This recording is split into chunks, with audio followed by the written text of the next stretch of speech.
Yeah, go on, bro. What's your advice for like lukewarm Christians, people struggling to really, I don't know, say no to temptation once they discover Christ, I guess? Right, so firstly, struggling with sin doesn't mean that you're a lukewarm Christian, right? St. Francis of Assisi used to struggle with sin. No one would accuse him of not being zealous. He used to throw himself into the rose garden as a punishment for his sin, right? So he struggled with sin. No one would say that he wasn't zealous. So you're framing it wrong to start off with. A lukewarm Christian is not someone who struggles with sin. A lukewarm Christian is someone who doesn't struggle with sin. Do you see the difference? Yeah. So if you're not struggling with sin, you're probably a lukewarm Christian. If you are struggling with sin, you're probably not a lukewarm Christian. But now let's turn to the question of, well, what do you do about the sin that you're struggling with? Most sins, when they become habitual, and I'm struggling with my own habitual sins, so this is one ill patient giving another ill patient advice. This isn't a doctor giving advice to a patient, right? Yeah, this is one cancer sufferer giving tips to another cancer sufferer. So or maybe one person who's got a heart disease talking to someone else who's got a heart disease about things they can do to make it better. All sin is rooted in pursuing something that's actually good, right? Sexual sin is rooted in the fact that we're looking for a wife or a husband. Greed is often resultant in the fact that we need material goods.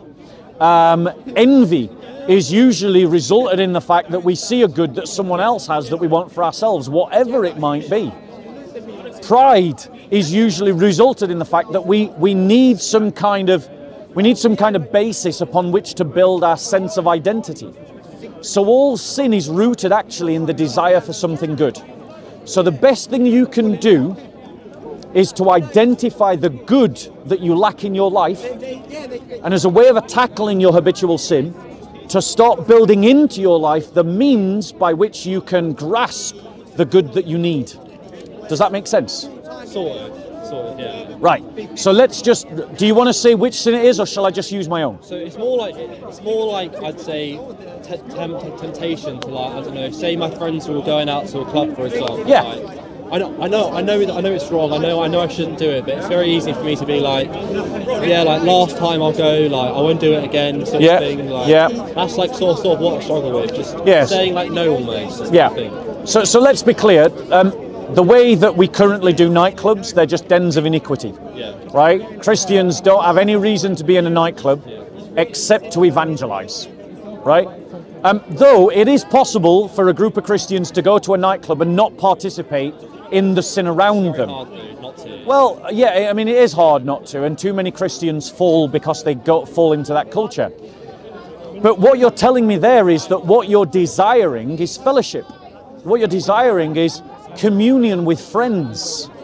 So what you need to do to tackle that sin is to have fun with your friends in godly ways. So why not get your friends to go rock climbing with you? Why not get your friends to go hiking with you? Why not get your friends to have a picnic with you? Why not get your friends to go to a ceilidh dance with you? What's that? A ceilidh dance is a traditional Christian kind of dance, where like it's very dignified. It's kind of like a barn dance. Yeah. Right, okay. It's all done in public. It's all done in daylight. It's not associated with sexualization. It's not associated with grotesque music. It's not associated with alcohol abuse. It's great fun.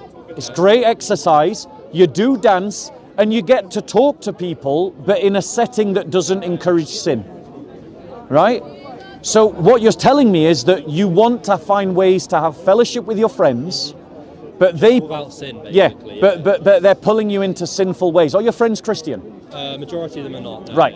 So my first advice to you is try to get your friends to come to more Christian activities and enjoy Christian activities with you. Mm-hmm. Might go to the gym together. Yeah. Might go to a coffee shop together. Right? Yeah. You can go to a pub together, so long as the point of going to the pub is just to have a social drink and not get drunk. Yeah. Right? But if you find that they're dragging you into sin and you can't pull them the other way, then what you need to do is you need to apply Jesus' teaching, the apostles' teaching, which is not to be unevenly yoked with the unbeliever. To be unevenly yoked to the unbeliever means that you are being pulled into sin by them, which means that you might need to cut off these friends and find new friends, right? And that's something you need to be willing to do, because what does it profit a man if he gains the whole world, but if by doing so he loses his own soul? It is better for you to cut off your friends than it is to lose your salvation. So either you are adamant to pull your friends into the good, or you cut them off and you go in and you start building Christian friendships. Good point. Yeah? Yeah. Any other questions, bro? That's it, yeah, thank you. I appreciate it. Brilliant. How long have you been a Christian? I mean, I'd say I was lukewarm. I mean, I was baptised young, but I don't know. I didn't really sort of start believing until last year. But I'm sort of trying to build that faith up through coming here, through watching YouTube videos, through going to church, etc. Trying to find fellow Christian people who sort of listen to and get advice from. Right. So, brother, I would say to you that here is not the place to build up your faith. No. This is not a discipleship place. This is a spiritual battleground where people are coming to battle for souls. And lots of Christians lose their soul here because they're ill-equipped to be here. There are Christians that come here and they aren't helping the church at all. They're just causing trouble. Yeah. Right? Every kind of heresy, error, and false teaching can be found in this place.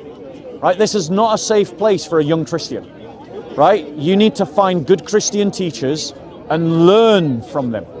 Right? And so what I'd like to do is to invite you. I run a discipleship group on a Monday evening, 7:30 until 9 o'clock on Zoom, and on Tuesdays, 9 o'clock until 10:30 on Zoom. Come and join that group and learn about Christianity in a safe environment. Cheers. Right? Will do, yeah. And whatever you do in this place, always be guarding your heart. Always be protecting your heart, because this is a place where charlatans, liars and the workers of the devil are well at play here. And the servants of the kingdom of God are well at play here.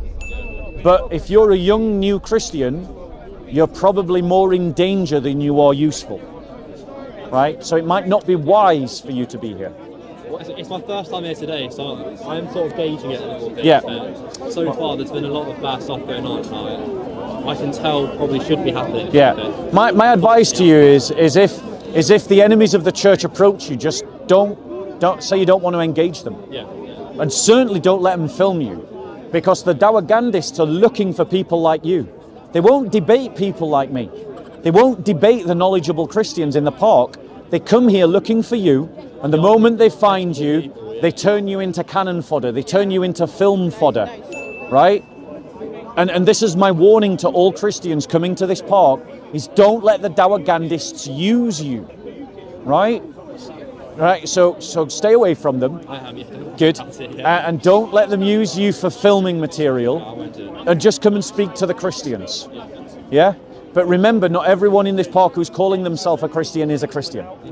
There's a lot of non-Christians in this park, heretics, who are... God's name for the wrong reasons. Yeah, these are, for instance, you've got Arians here who deny Jesus' divinity. You've even had Ebionites here. You've got Gnostics here, right? You've got the servants of the devil here, sectarian Christians who want to divide and rip up the church and turn Christian against Christian, and they just go around trying to stir up trouble between brothers. This is not a safe spiritual place. Yeah? All right. Get in touch if you want to. I appreciate it. Peace be with you. God bless you, brother. Any other questions or comments, guys, before I go on? Okay.